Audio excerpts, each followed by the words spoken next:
کرم فرمایا کہ ہمیں ماہ رجب جیسے عظیم حرمت والے مہینے میں عبادت کرنے کی توفیق عطا فرمائی۔ رجب کا مہینہ ان 4 مہینوں میں سے ہے کہ جن 4 مہینوں کے بارے میں اللہ پاک نے فرمایا کہ یہ حرمت والے مہینے ہیں۔ اس میں سے ایک مہینہ محرم کا تھا، وہ گزر گیا۔ اس کے بعد رجب کا ہے، اس کے بعد ذی القعدہ اور ذی الحجہ، یہ 4 مہینے حرمت والے مہینے ہیں۔ اسی رجب کے مہینے میں اللہ پاک نے حضور اکرم صلی اللہ علیہ وسلم کو اپنے پاس بلایا، اس زمین سے لے کر آسمان تک کا سفر کروایا، آسمان سے لے کر اوپر 7 آسمان تک کا سفر کروایا، 7 آسمان کے بعد عرش معلیٰ تک کا سفر کروایا، اور اس کے بعد اللہ پاک نے اپنا خصوصی دیدار کرایا۔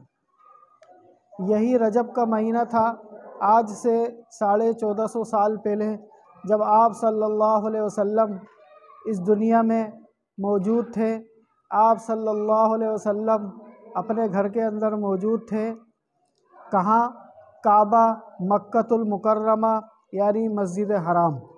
مسجد حرام میں آپ علیہ الصلاۃ والسلام معمول کے مطابق رات کو آرام فرما رہے تھے کہ اچانک جبرائیل علیہ السلام آئے۔ جبرائیل علیہ السلام نے آ کر آپ کو مسجد حرام سے مسجد اقصیٰ تک کا سفر کرایا۔ پھر مسجد اقصیٰ میں آپ علیہ الصلاۃ والسلام کی دیگر جو نبی گزرے ہیں ان کی امامت بھی کروائی۔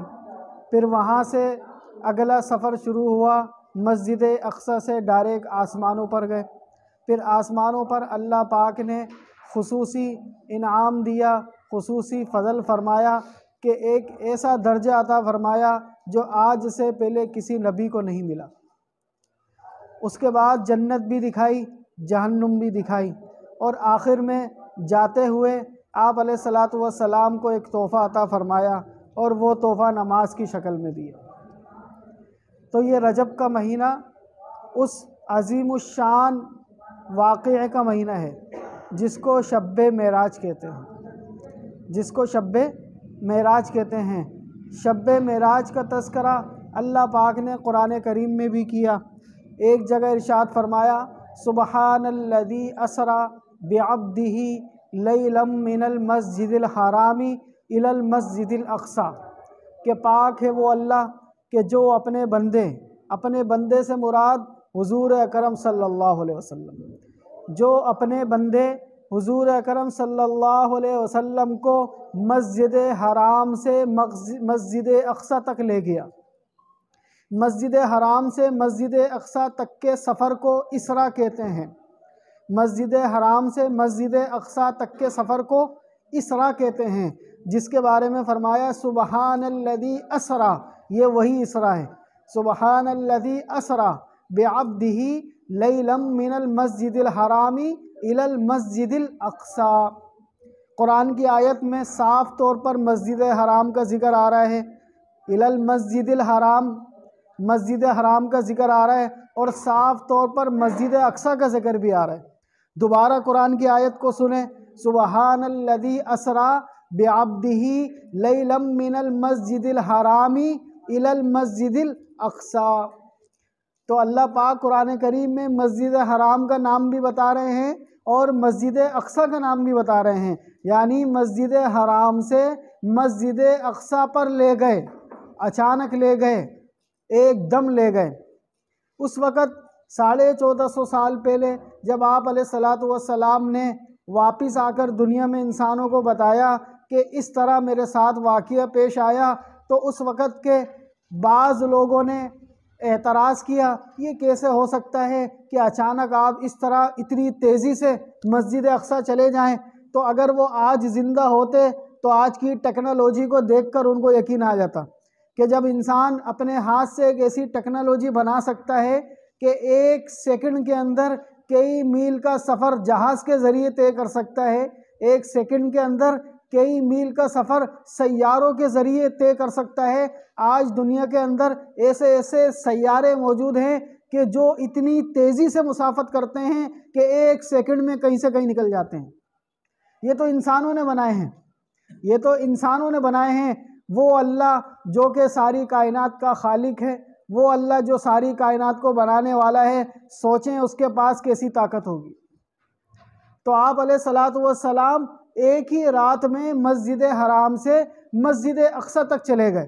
پھر مسجد اقصی، وہ مسجد اقصی جہاں پر کئی سارے نبیوں کی پہلے ہی سے قبریں موجود تھیں، کئی سارے نبی وہاں ہو کر جا چکے تھے۔ شام کے اندر مسجد اقصی، فلسطین کے اندر بہت سارے نبیوں کی پہلے ہی سے قبریں موجود تھی۔ ان تمام نبیوں سے اللہ پاک نے حضور اکرم صلی اللہ علیہ وسلم کو ملوایا، پھر مسجد اقصی میں امامت بھی کروائی۔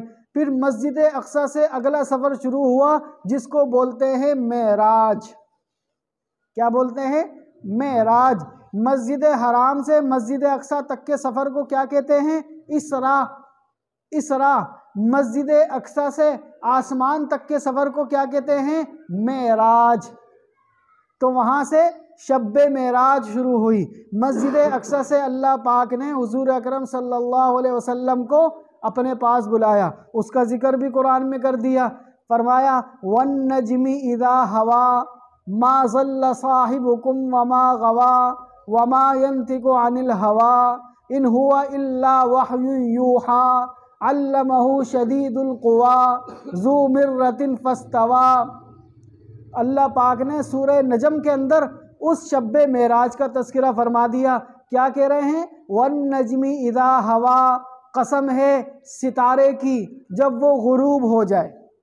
ستارہ جس کے ذریعے سے انسان اس وقت اپنے راستے دیکھا کرتے تھے، ان ستاروں کے ذریعے سے انسان اپنی رہبری حاصل کیا کرتے تھے۔ جس طرح تم دنیا کے اندر ان ستاروں سے رہبری حاصل کرتے ہو، اپنا راستہ تلاش کرتے ہو، ان ستاروں کے ذریعے سے، اس ستارے کے ذریعے سے تم اپنی منزل تک پہنچ جاتے ہو، تو یہ محمد صلی اللہ علیہ وسلم بھی ستارے کی طرح ہے، اس کے پیچھے چلو گے منزل تک پہنچ جاؤ گے، اس کے راستے پر چلو گے منزل تک پہنچ جاؤ گے۔ وَالنَّجْمِ إِذَا هَوَىٰ، قسم ہے ستارے کی جب وہ غروب ہو جائے۔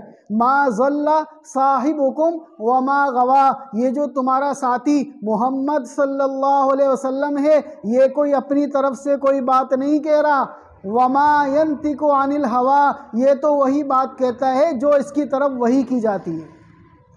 ان ہوا الا وحی یوحا، وحی کے علاوہ یہ کچھ نہیں کہتا۔ علمہ شدید القویٰ، وحی بھیجنے والا طاقتور اللہ ہے جو قوت والا ہے۔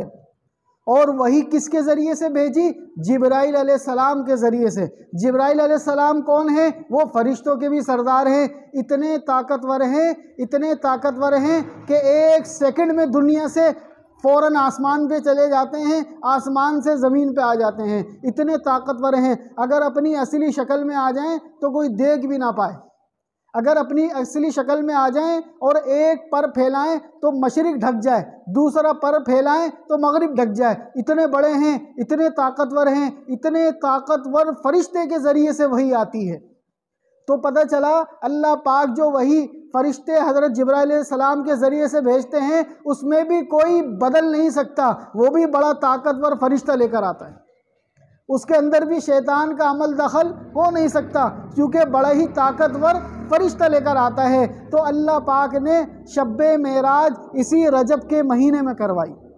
تو یہ مہینہ ویسے بھی حرمت کا مہینہ تھا، معراج کے واقعے کی وجہ سے اور زیادہ درس قرآن، درس حدیث، اصلاحی بیانات، فقہی مسائل اور وظائف کے لیے مفتی ابو بکر انصاری کے چینل کو سبسکرائب کریں۔